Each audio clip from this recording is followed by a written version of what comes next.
Ezra Pound speaking. Radio Speeches of World War II. Part 1. 110 FCC Recorded Scripts. Number 1. October 2nd, 1941. USA 43. Last Ditch of Democracy.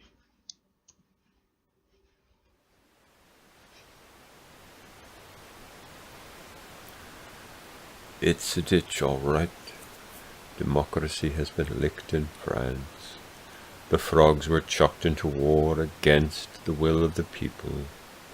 Democracy has been licked to a frazzle in England, where it never did get a look in anyhow.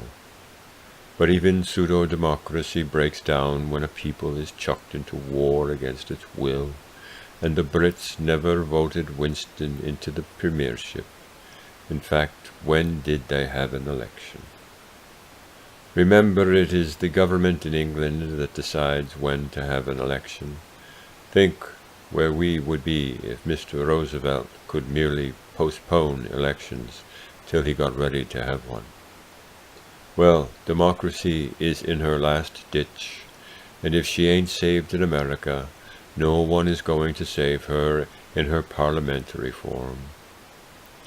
As to uniting with England, taking on a lot of bad debts and bad liabilities, one of the speakers on this radio was kind enough, that is, he showed respect enough for American intelligence.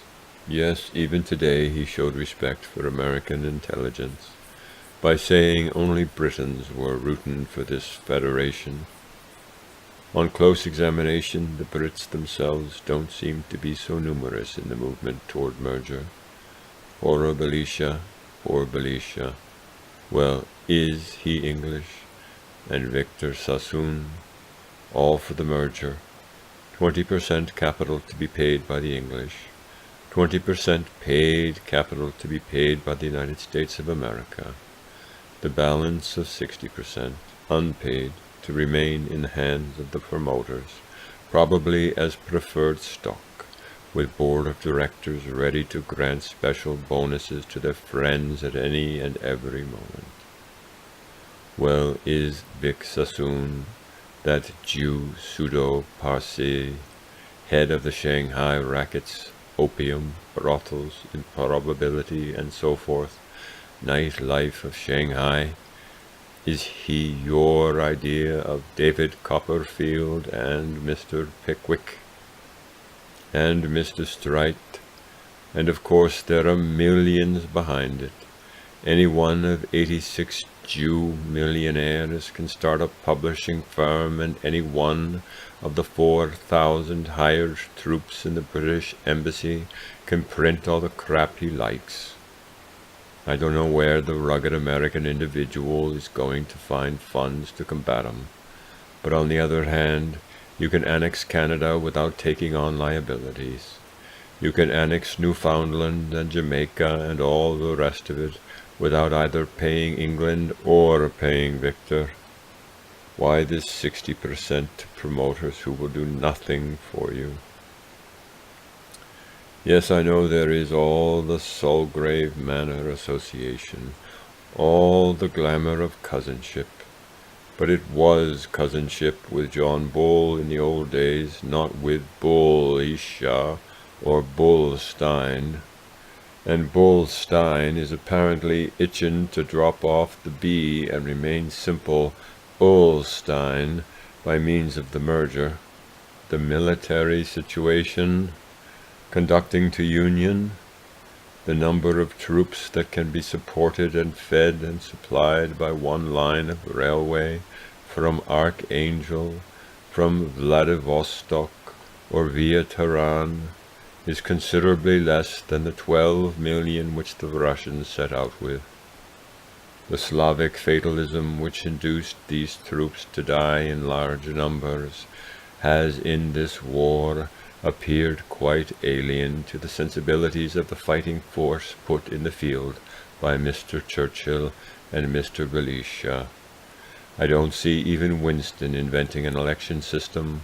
I mean, Timothy Atkins won't shoot Tommy Atkins in the back on system. He would feel something after doing it once.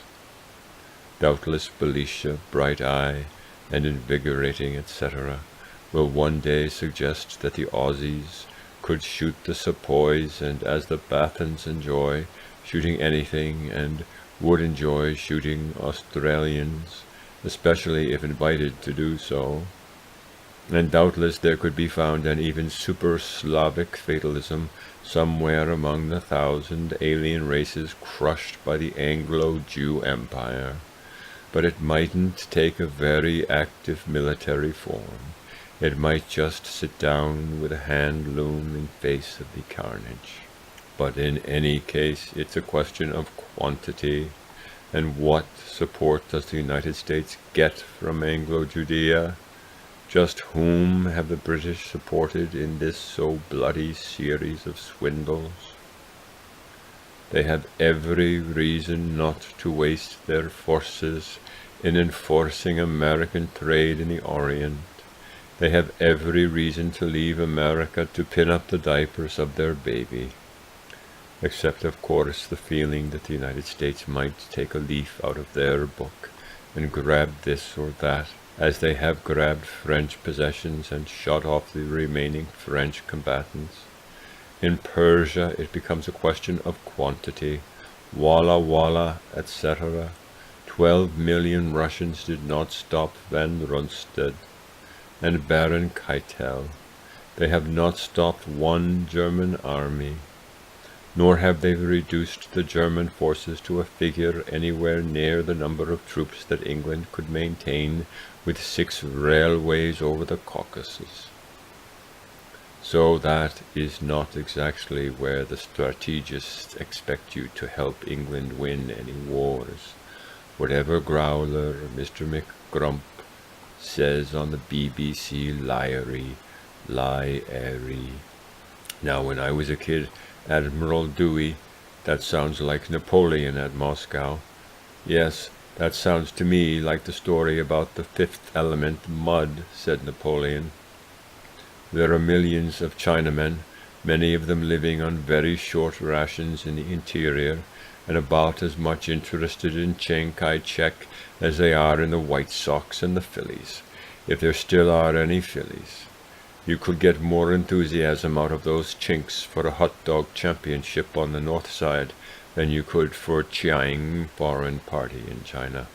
A lot of China is not pro-Kai-shek. A lot of China is not for that gang of foreign investors. Then of course you might rescue the de Gaulle interests. Namely, you might go die in the glorious cause of the Bank of the Paris Union, against General Pétain, the victor of Verdun. Do you think the French people would thank you? Listen to the French radio, that is, not paid by London, and ask me. Yes, the Vichy radio is twisty. It is trying to hold on to France and double across the Axis, and hold on to France, and hold or get every inch of French soil, and hang on to every French sou it can lay eye or hold on. But it is not working for the Famille de Gaulle, and it knows that Winston wanted Paris razed to the ground as was Rotterdam, and as Leningrad either is being or has been. And Pierce Laval was about all that stopped Winston from attaining that so desired result, because we as lenders of money would be able to intervene and lend money for reconstruction. A lovely ambition, but will any born Frenchman thank you for exercising that at this moment? Will any Frenchman thank you for exercising that kind of ambition? The French peasant wants his field for himself. He has a healthy mistrust of all mortgages. As to the data whereon the American government bases its judgment, I believe they still call it judgment. Roosevelt is reported in the Herald Tribune of New York on August 17th as being in complete agreement with Winston Churchill and saying Russia could fight all winter. Maybe he meant that Siberia could remain outside German protection during that period. He did go so far as saying that events had delayed his meeting with England's public enemy number 3. That was something, but not quite enough to win the Ukraine campaign. He might have told you that the events in Russia had delayed my getting the Japan Times. Copy for June 19th has just come. I suppose it was sitting at Kiev to get through. One Jap writer at that time allowed, like, as if Franklin was getting you folks into the war, but it didn't look to me as if he thought it was an act of idealism. He didn't confuse it with saving democracy. In the meantime, do I look at Belicia's Anglo-Saxon face as reproduced in PM and other organs of similar nature. That is what the American branch of Sulgrave Manor Association is asked to unite with. End of number 1. Ezra Pound Speaking Radio Speeches of World War II.